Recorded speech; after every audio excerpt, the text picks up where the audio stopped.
He's a student of Spiritism and its doctrine as postulated by Allan Kardec. Also, he's interested in understanding the contributors of numerous divine messengers that, under the authority of our planetary governor, throughout our human history, have brought to our attention hints into the universal gospel. He's resident of California since 1986, collaborator of the Euripides Barçanufo Spiritist Center in Los Angeles, Blossom Spiritist Society of Los Angeles, Centro Espírita Sin Fronteiras, Spain, and worker at Bezerra Spiritual Healing Center. So please, everybody, help me to welcome our dear brother Charles. Thank you, brother. Please take it over. You are on mute, brother. Good morning, everyone. First of all, I'd like to thank you for your indulgence in accepting my request to redo the presentation of last week, because I left that meeting with the sensation of shortchanging you because of the PowerPoint fiasco, that technological problem that I went through. So with the support of Kiki and also Mark, I believe that they have the PowerPoint presentation, which I ask you to open it so we can start this interesting presentation on the spirit world.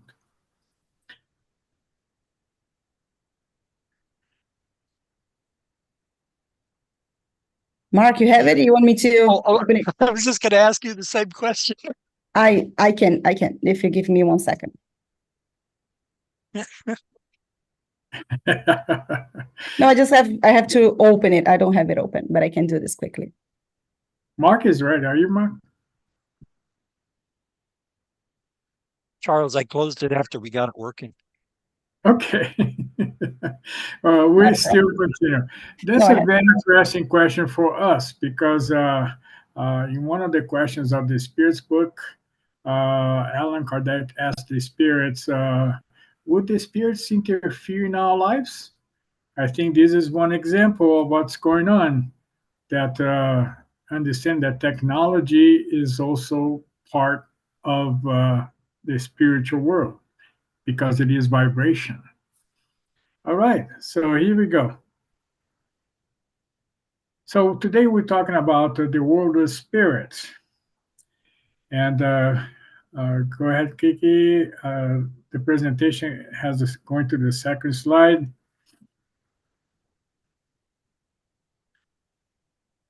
So the Word of the Spirits is the book 2 of the Spirits book, chapter 1, questions 84 through 95.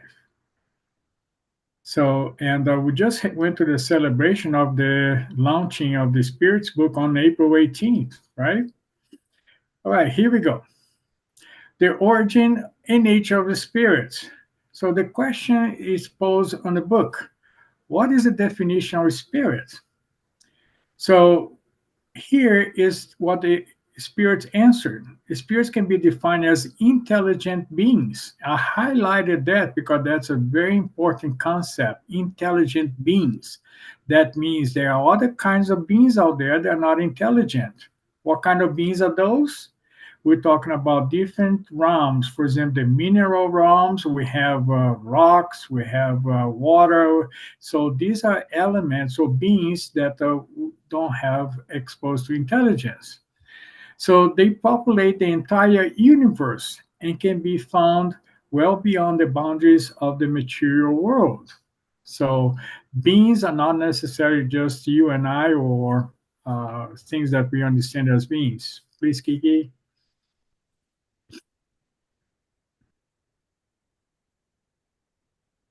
And then he says that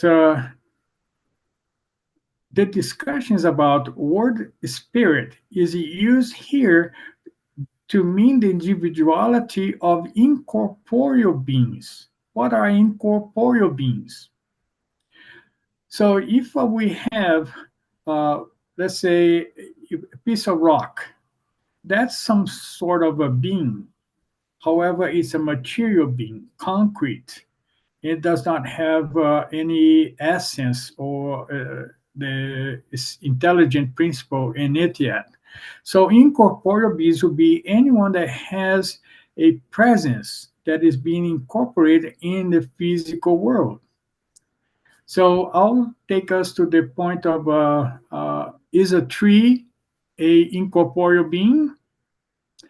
It is an incorporeal being because it is many mediums, many visionaries have seen auras of trees, of plants, and all that. So it is being, however, is not, it is incorporated in that level of evolution, which is vegetation. Okay. Um, Another example would be the micro the micronews that we encounter throughout life. So the next one is that in the first part of this book, we use it to mention that incorporeal being. Next question. So are spirits called children of God because they are part of God, or are they distinct beings?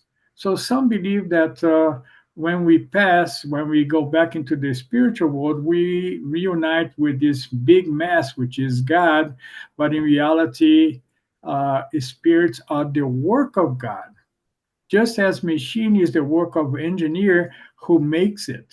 So the machine is the engineer's work. However, it is not equivalent to the engineer. So we are God's creation. However, we are not gods in a sense that we have God in us because we have been created by God. However, we are not God. That's something that really the spirits made a point to clarify from the very beginning of the introduction to us. Moving on. In the discussions is when somebody makes something original, they call it their child, right? That's my baby. In the same way, we are God's children because we are created by God. So, in that sense, it makes sense that we are part of God. We are children of God in that sense. However, we are not God. I hope that distinction is clear. Okay. The next question. Well, this is a show of slides that I put together just to represent the process of formation. In this phase where the universe is created or planet Earth is created, we have this turmoil of matter being transformed, being modified by the forces of the universe. So we have the lava, which is a body. So it's creating that moment where we learn how to agglomerate, how to combine ourselves, how to form ourselves. So that's the principle, the material principle that brings us the consolidation, agglomeration of the elements that will eventually compose us. And of course, we had the basic ones, which is lava, earth, dirt, water, which is a very interesting element. Water was came to Earth not together with the matter. It was brought by the forces of that support the formation of the planets as a new element that combined creates this harmonic combination and promotes transformation of the matter, all the way from rock all the way to humans. So there's a big distance. There's a distinction, transformation. And moving on, we have another one. So the material world, in combination with the water, goes to transformations. It develops into something that is very essential and critical for our. And these, as we continue to receive the influences of the spirits of the spiritual world, these matters receive that energy, are impregnated by influences that exerts and creates the different levels of materials. Please, Kiki. So again, we go to this process to the formation of the initial beings of this planet. We go into the creation of elements, because evolution, or you and I, we are a result of this evolutionary process. So, to a certain degree, our brother Charles Darwin was corrected to understand this evolution process that we go through. However, he did not have the clear understanding about the spirituality, how that influences work.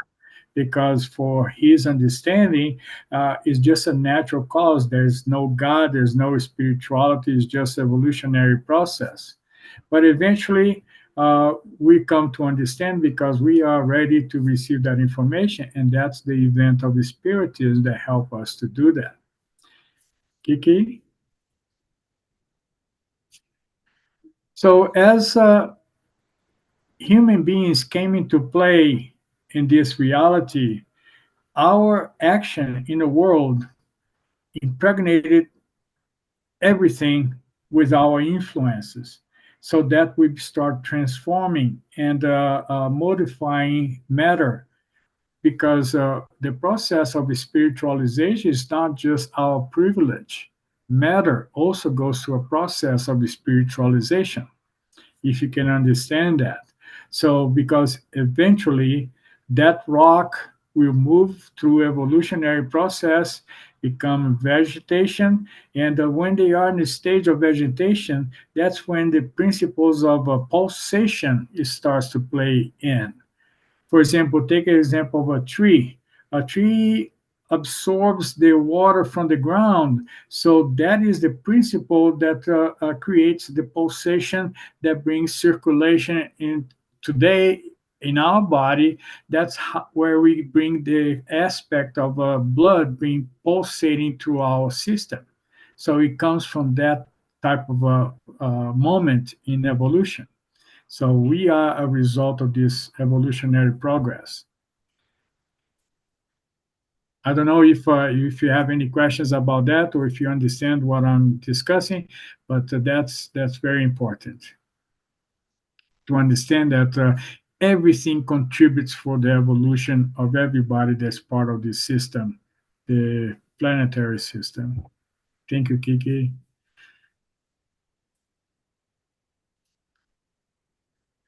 Question 79.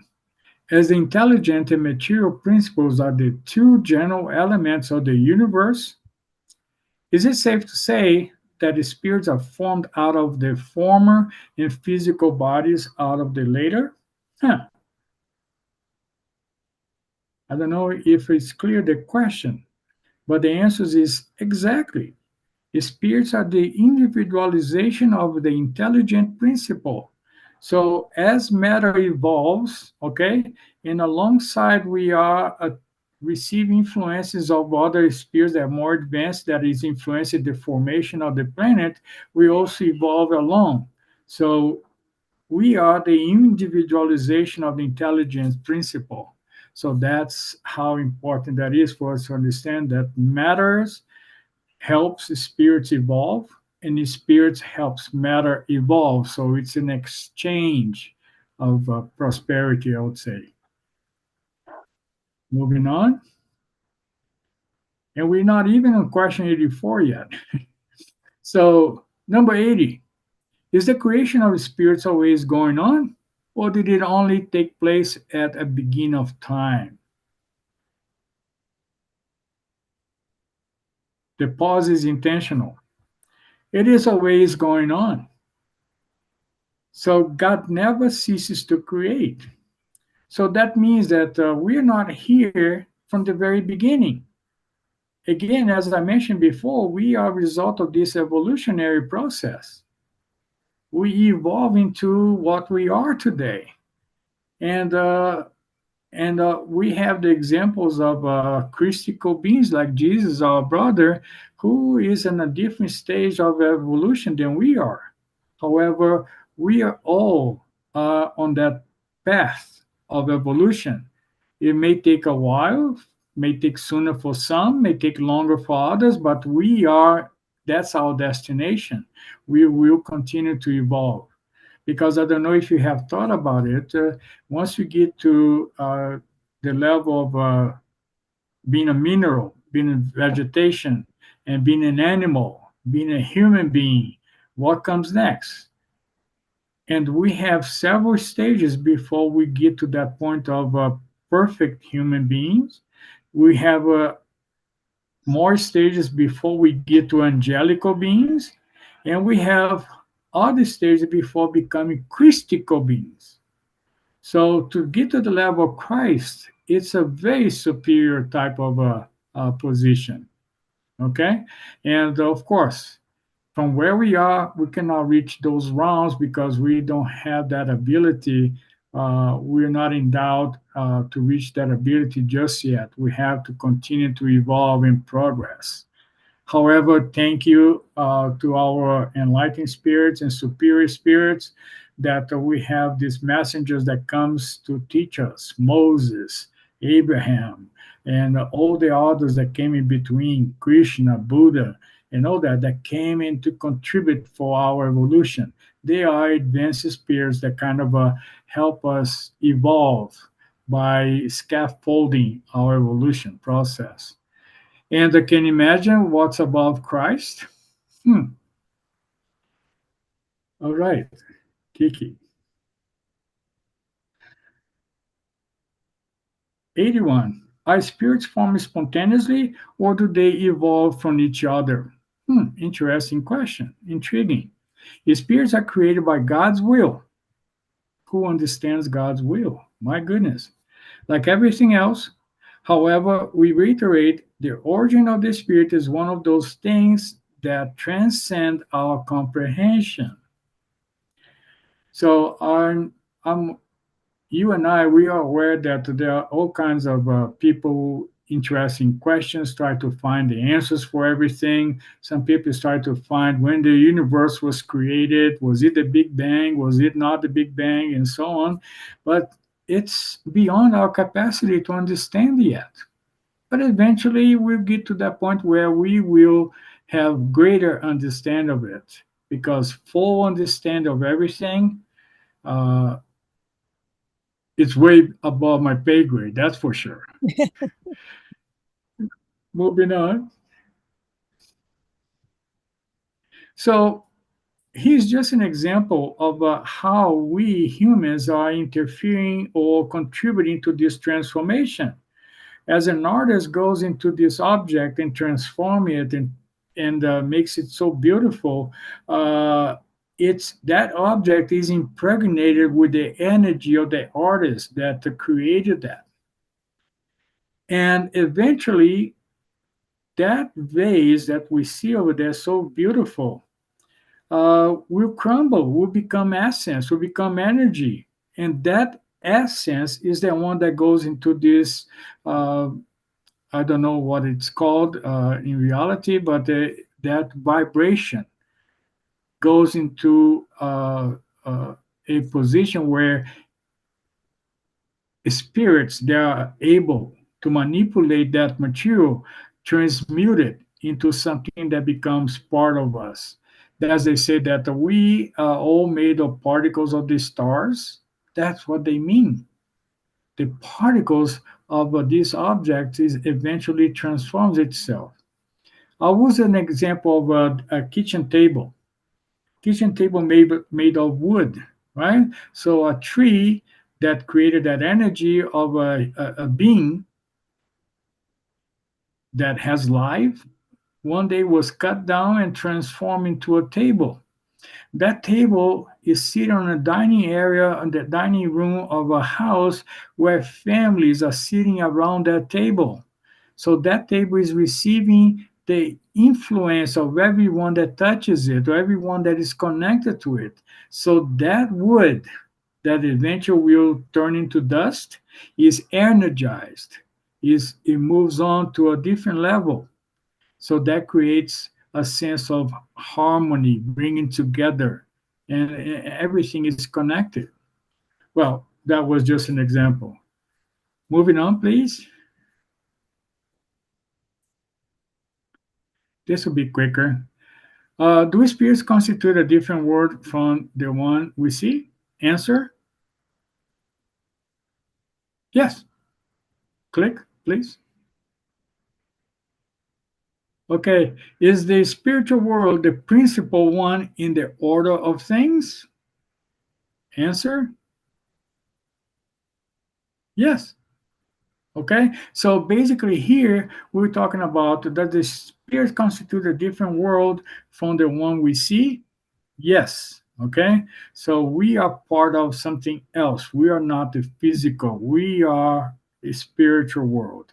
And again, if the spiritual world is the principal one other than the things, other than matter, yes. Okay, so what comes first, the chicken or the egg? I don't know, but what comes first with us? We are spirits. Okay, moving on. 86. Then, would the essence of the spirit world have remained unchanged, even if the material world had never existed, or if it ceased to exist? The answer is yes. Okay, understand the question because it is important to understand the question so you can know the answer. So, would the essence of the spiritual world have remained unchanged even if the material world had never existed? Let's give an example. When the earth was formed or the solar system was formed, did the spirit world already existed? What's the answer? Yes. Okay, so new worlds are being formed right now. That means the spiritual world is already existing, contributing for that formation, for that creation. Next. Do spirits occupy a defined and limited region in space? Oh, he gets into something really interesting. The answer will be ta-da! Spirits are everywhere. The infinite reaches the spaces are peopled with them in infinite numbers, constantly besides us, observing and influencing us. Okay, they are all around. They are a power nature, instruments of providence, because we are here as collaborators with God. We are co-creators to support God's work. And we have limited access pending degrees of advancement. So we as spirits, we are everywhere, but we cannot be everywhere. Some of us, not me, some of us are able to be at different stages, different places, different realms. But I am not able to be where Jesus is, for example, because I'm not there yet. But he can come down here and be with me. Or he's already here with me all the time. He said that he will never leave us. He said that he's part of us. He will stay with us till the end of times or to completion of times of the mission. Okay, next.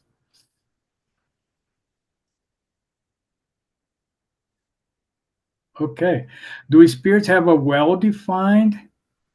Oh, here we're changing this up. We're talking about the form and omnipresence of spirits. That's another concept. So, do spirits have a well defined and consistent form? Not for human eyes. You imagine them only vaguely as a flame, a gleam, or an ethereal spark.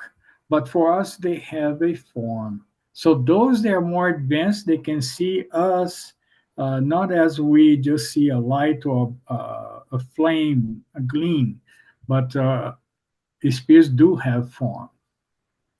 Next, 89.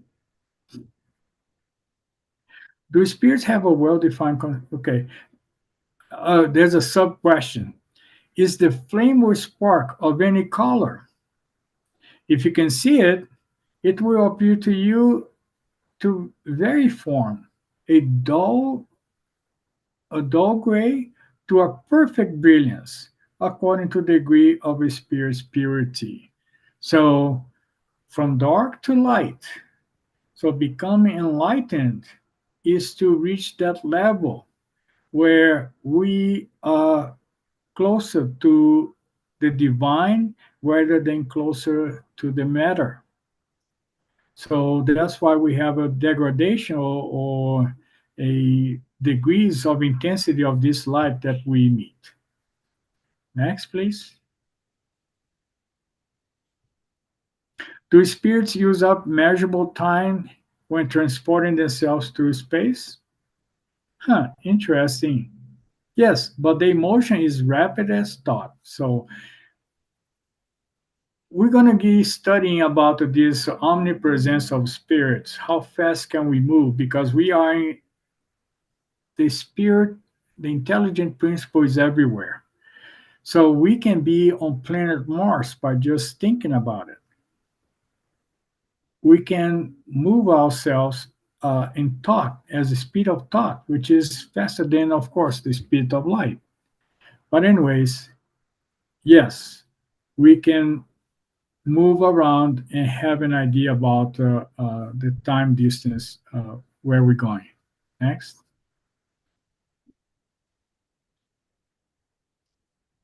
As the spirit thinks, does it transport itself to the object of its thought?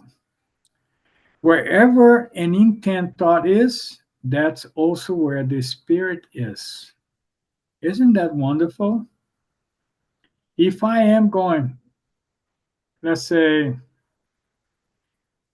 an image is coming to my mind now is that on the movie Nosso Lar or Astral City, André Luiz, when he came to visit his family on Earth after doing his progress on the spiritual world, he came in his mind, he got a really confrontation with the situation where he met his replacement, let's put it this way. And he got really upset, really angry, and his thoughts brought him to that darkness from the beginning immediately. But at the same time, when that was, he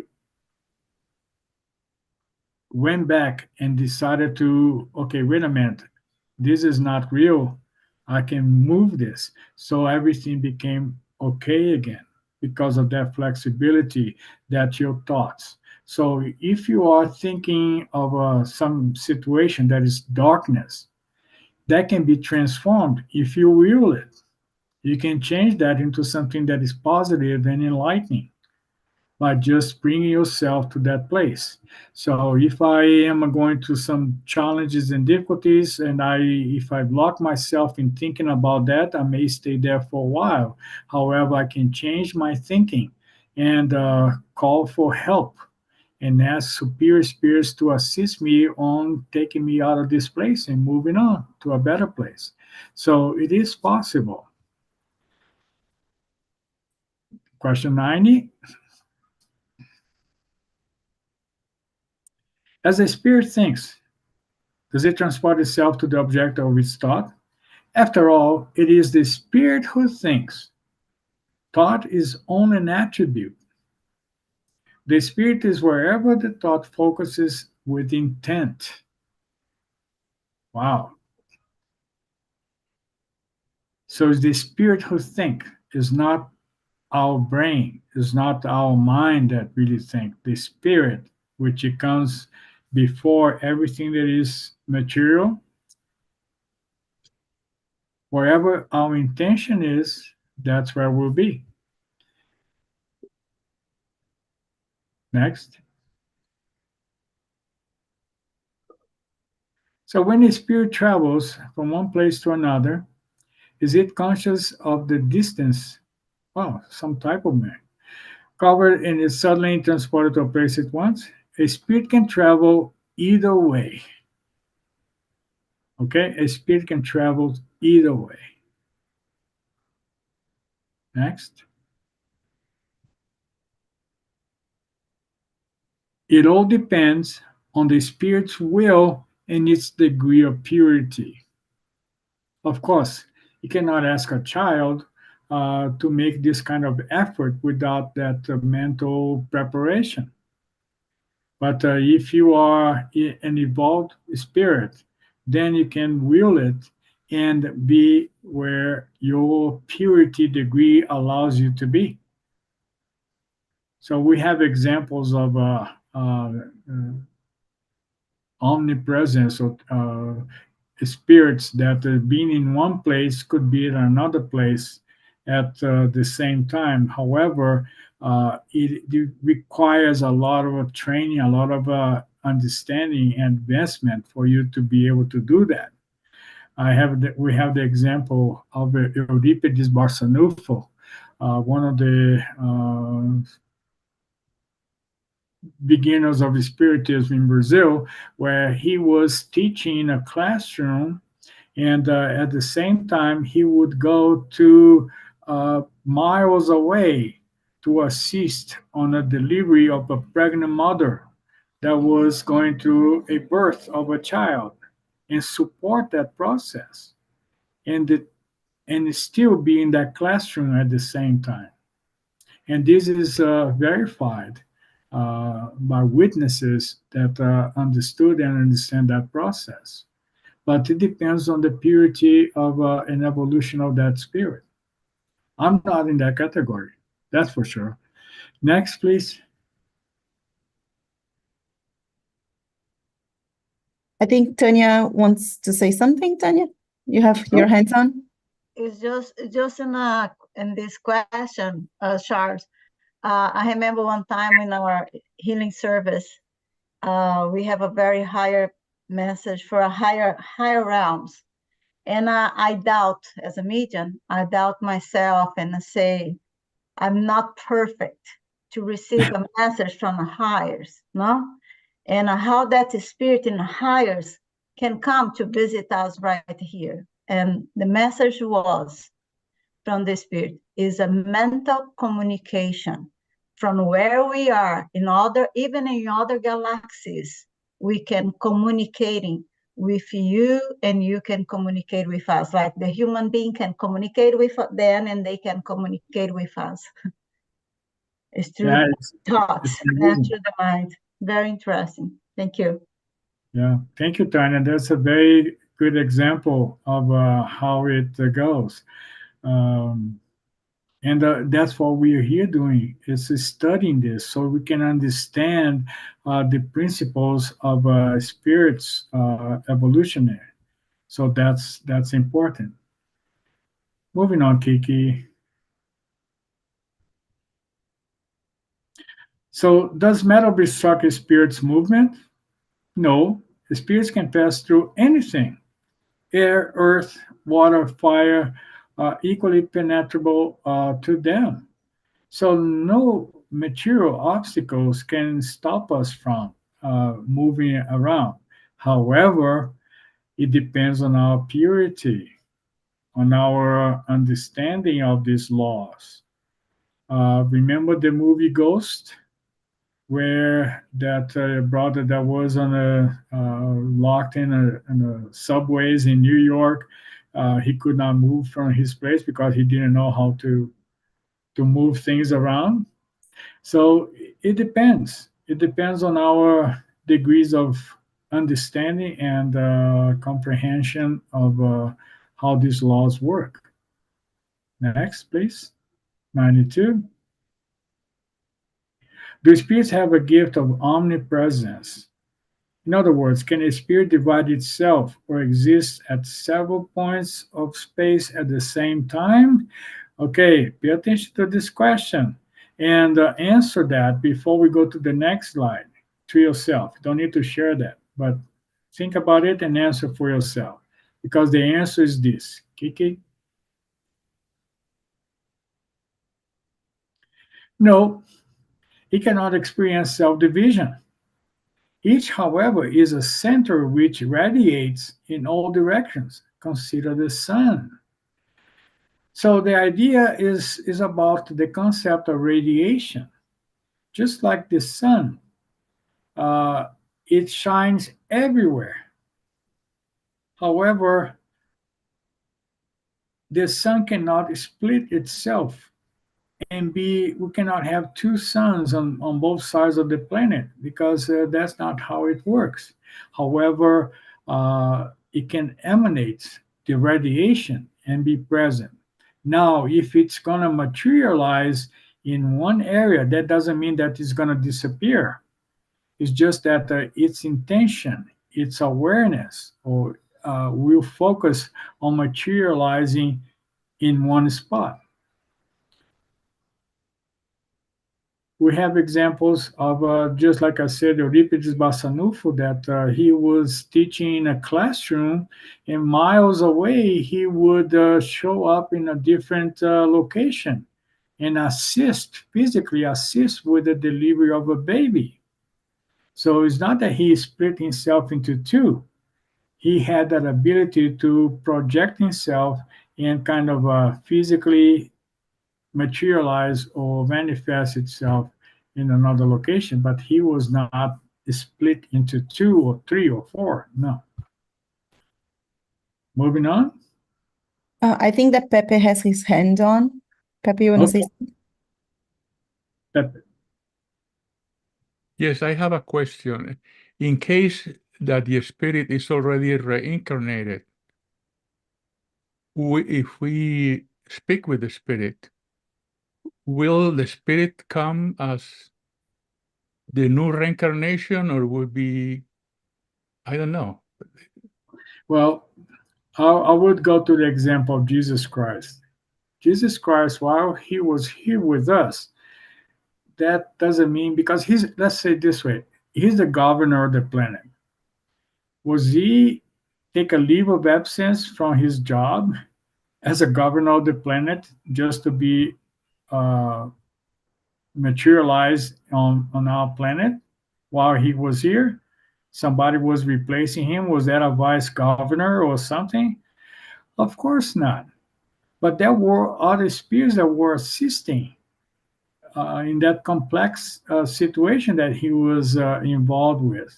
However, Jesus was able to be at here with us, born in material form, but spiritually he was still in that position of being the governor of the planet. Do you understand that? So I think that's the difference that we're talking about. When we have such an advanced spirit, the limitations for what he intends or wants to do, it's is beyond our comprehension. Let's put it this way. I think his question was different than your answer, because he asked if his spirit is incarnate and can communicate. Is that was your question, Pep? Yes, let's say my mother disincarnated a couple of years ago, Uh-huh. and then my mother comes and visit me and give me messages. But she's reincarnated. Will she be coming as a new reincarnation as of the old spirit? Oh, Yeah. I see. You understand?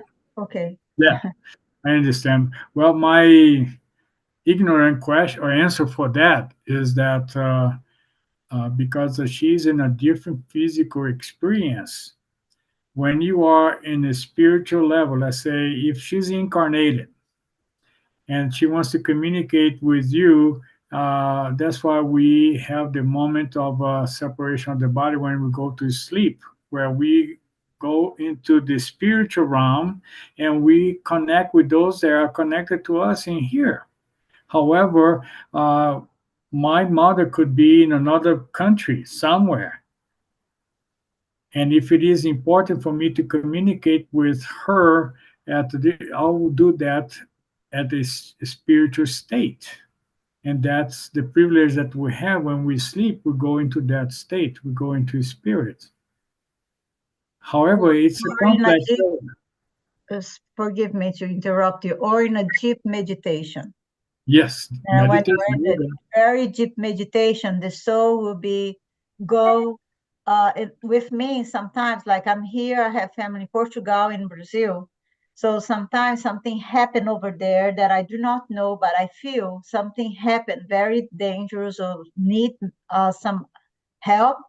I get like a sleepy, like I get so sleepy that I have to stop and lay down or something, and my spirit go there, do whatever, I don't know, and come back immediately. So the spirit is free to travel, to go, to help, depend your evolution, depend if you are aware of that, you have that kind of consciousness.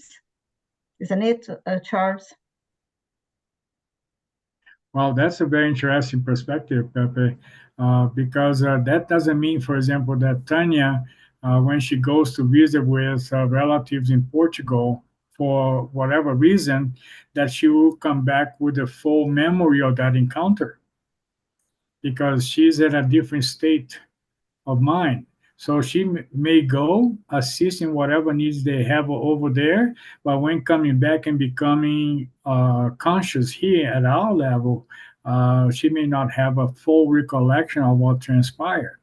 That's why we go to sleep, we dream, or we communicate with the spirits. But when we come back, we are again shadowed by this environment that we're in. Does it Would make sense? there not also be a factor associated with the mission she has for this incarnation? It may or may not be directly related to you. Yeah, you're reminding me about two examples. One, Andre Luis gives an example on the book. I think it's The Messenger.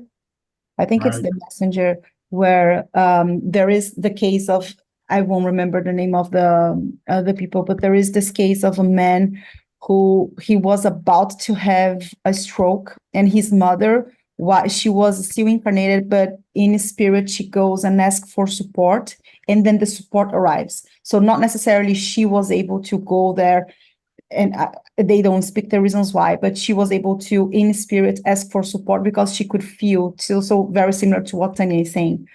And another example that also comes into my mind is in the book Ave Maria, from Miramis through João Nunes Maia, where Miramis was explaining to us that Mother Mary, while she was still being conceived by her mother, she was working on cleaning the space. Oh, it gives me chills. On cleaning the space in Babylonia. There you And go. she was already in the process of being incarnated. But because she was a very elevated spirit, she was able to also work while she was getting prepared to incarnate it. So those are two examples that came into my mind, and we can look for more information later if you want. And the book Maria of Nazareth. Maria of Nazareth, that's the book. It's not, I said the book wrong. Thank you, sister. Okay. So do you see that as a spirit, we have abilities that we, in this condition that we are, we're not aware. Because at this level where we are, we have some other important stuff to work on our transformation, to work on our evolution. And that's why we are here spending some time, whatever time we have in this physical body, that we have to continue to work.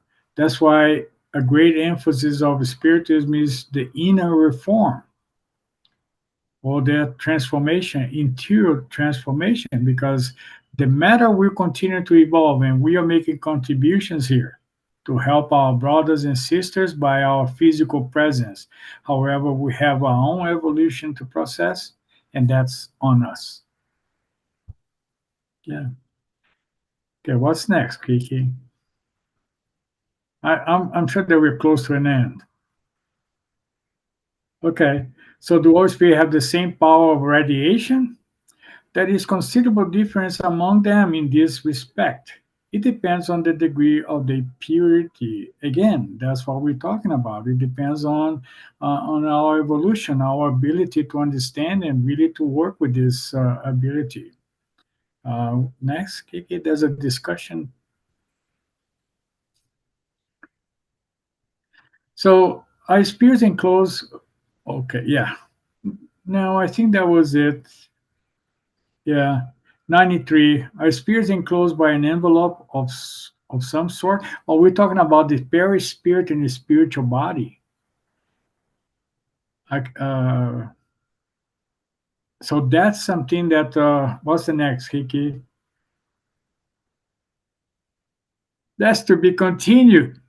Okay, so that's the the topic that Kiki would address. If I had done a good job on the previous week, today it will be it.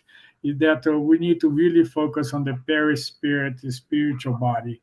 So that is a whole new presentation, and I'm sure that when it's her time, it'll be nice to be here to listen to it. So that's my presentation, folks. One more click, please, Kiki, and that will give us the reason why we're here. Thank you. Thank you, everybody. Oh my God, Charles, you know that once you told me, Kiki, I wanted to do this again. I was like, Charles, you were so successful. You don't have to. But I'll tell you something, brother. This was the whole other experience. And I don't know if it's because, it was very interesting to listen and discuss last week, but this week with the visuals and your thoughts, it was even more enlightening. So thank you so much, brother. This was incredible. Thank you. And I do think, one thing that came into my mind very strongly when you were saying about how much we imprint our vibrations into everything, a couple of things come into my mind. So one is my perspective, okay? I didn't come from anyone, but I think that's one of the reasons why sometimes we have such strong inclinations to do the good or the bad into primitive worlds, because we have all been imprinted with vibrations from people everywhere, right? And we are a result of what happened in the environment. Therefore, this also reminds me about how important it is that we do what St. Francis of Assisi did about being extremely respectful to all the realms, right? To the nature, to the animals, because we don't know. It extends our understanding of how we all connect together, but it might have some level of connection, right? So I think it's important that we reinforce, at least for me, it was important to reinforce this level of responsibility that we have whenever thinking about the animals and the nature and all the other realms. Yes, that's a very good perspective, because it makes us think that everything that we touch, we are magnetizing it. Yeah, we are So that's how the entire planet is receiving our magnetism action, and that helps transform everything. Yeah. So it is really so. Well, think about a wedding ring. Okay, a wedding ring. Somebody gives you that with love and all that, and that's a connection. And you kept that ring for your entire life and all that. And that at some point, you're not going to be here anymore, but the ring will be. And whoever connects with that ring at some point will receive that energy, be exposed to that. So that's one way of seeing it. Yeah, you know that you remind me once when I will give the word to someone else. But whenever I was leaving Brazil to move to US, my family, at the day that I was leaving, my family gave me a necklace, and it was something that everybody gave me a small charm. So my uncle gave me, and then my mom, and then my mother-in-law. So everybody gave me a charm to put in this necklace. And then once there was this day that everybody from BSH was at my house. Remember that? I think it was Gina's birthday. And then Linda looked at that necklace, a friend of ours with a very beautiful mediumship. And she was like, Kiki, there is such a strong light in this necklace. What is it? And then I told her the story about the necklace, just reinforcing what you're just saying. There was such a good energy and love coming from my family in there that she could see that, and she didn't even know anything about that. So that's very much true. That means another interesting. Yesterday, we had an interesting weather phenomena here. I never seen so many lightning in this area. That was intense. And lightning is an instrument of the spirits to purify, to burn all the negativity, ideations or thoughts that we are emitting in the planet. So that's part of that process of transformation of the planet. So lightning is one example that I can give that is very powerful to burn out the negativity of energies that accumulates. Awesome. Thank you, brother. Does anyone have any questions or comments to our friend Charles? Just I just want to kudos. comment. Oh, go ahead, Mark. I was just going to say kudos. Great job. Nice to hear it a second time with the visuals. I think it was interesting that Pepe's question and then Tanya commented on it. That, I think that the more we do elevate ourselves and the more we do learn, I do believe that we that time where you out of nowhere get tired or gotta rest or just gotta sit and close your eyes for a moment, I really do believe that something happens in that space. Because when I come back, I'm like, that's so weird. I didn't even know I was asleep. I didn't even know I was, I don't know what happened. I wasn't sleepy, and all of a sudden I'm gone, I think that's really cool. Yeah. Very good, very good. The whole chapter, the whole questions now is so important. And when we start about the spirit, talk about the spirit, Charles, you can repeat this every Sunday. We will not get out of this lesson. Exactly, yeah, exactly. It is amazing the origin of nature of the spirit, where we come from. That is the most important. Now, where we come from. We come from God. God is this amazing Father, the supreme intelligence, the supreme everything. Now He's supreme in everything, supreme love, supreme joy, supreme happiness, supreme in everything. So we come from this amazing Father, Creator. So, and that we are co-create. So where we can move into this universe. It was so amazing how the spirit worked. This message came to me from a friend today. Parallel universe. There is no doubt there exist plans of existence of life in superimposed world, one above the other, constituting as a whole a kind of ladder of perfection, from the Spirit André Luiz, the Spirit Yearbook 1964. So it's like an onion, layers of onions. So we are intercalate, we are living, we exist, continue exist, and will exist forever.